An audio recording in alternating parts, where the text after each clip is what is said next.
दुर्गापुर नगर निगम के 14 number ward के नईम नगर स्थित तृणमूल पार्टी कार्यालय में ईद के अवसर पर ईद मिलन समारोह का आयोजन किया गया।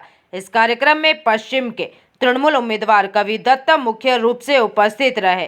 उनके साथ दुर्गापुर नगर निगम के प्रशासनिक बोर्ड की चेयरपर्सन अनिंदिता मुखर्जी, उपाध्यक्ष धर्मेंद्र यादव, इलाके की पूर्व पार्षद राखी तिवारी, श्रमिक नेता प्रभात चटर्जी, कोर कमेटी के सदस्य विप्लव विश्वास, बंटी सिंह, मनोज, युवा नेता राजू सिंह, शेख अख्तर तथा तृणमूल कांग्रेस के कई कार्यकर्ता भी मौजूद थे। इस अवसर पर ईद मिलन समारोह में उपस्थित अतिथियों को फूलों का गुच्छ देकर सम्मानित किया गया। कार्यक्रम के दौरान तृणमूल के पश्चिम के उम्मीदवार कवि दत्ता ने अपने संबोधन में क्या कहा है, आइए सुनते हैं।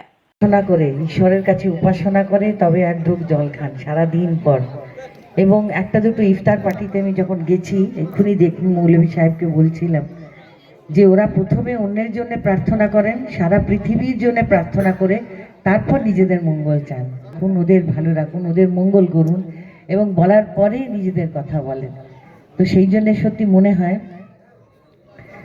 যে এটা সত্যিকারেরই পবিত্র ঈদ এবং এই ঈদে আমরা আজকে সামিল হয়েছি। সমস্ত আমাদের দুর্গাপুরের যারা মানুষজন আছেন এখানে আমরা হিন্দু, মুসলমান, শিখ, ইসাই সবাই আমরা একই সূত্রে গাঁথা, একই সঙ্গে এবং একে অপরের মঙ্গল কাজে যাই। যেরকম আমাদের দুর্গাপুজোয় এখানকার ভাইয়েরা দেখেছি আমি যে দোলা আনতে যান মা দুর্গার, তেমনি পবিত্র ঈদে আমরা সবাই এসে সেবাই খাই ওনাদের এখানে। তো সকলে ভালো থাকুন, সুস্থ থাকুন। আজকে আমার সঙ্গে আপনাদের এখানে যারা উপস্থিত আছেন মঞ্চে এবং শ্রদ্ধেয় এবং সমস্ত দল মত নির্বিশেষে যাকে যিনি আমার ডিএমসির অত্যন্ত গুরুত্বপূর্ণ দপ্তরের সদস্য। दुर्गापुर से निमाई दास की रिपोर्ट, पीवीटीवी न्यूज।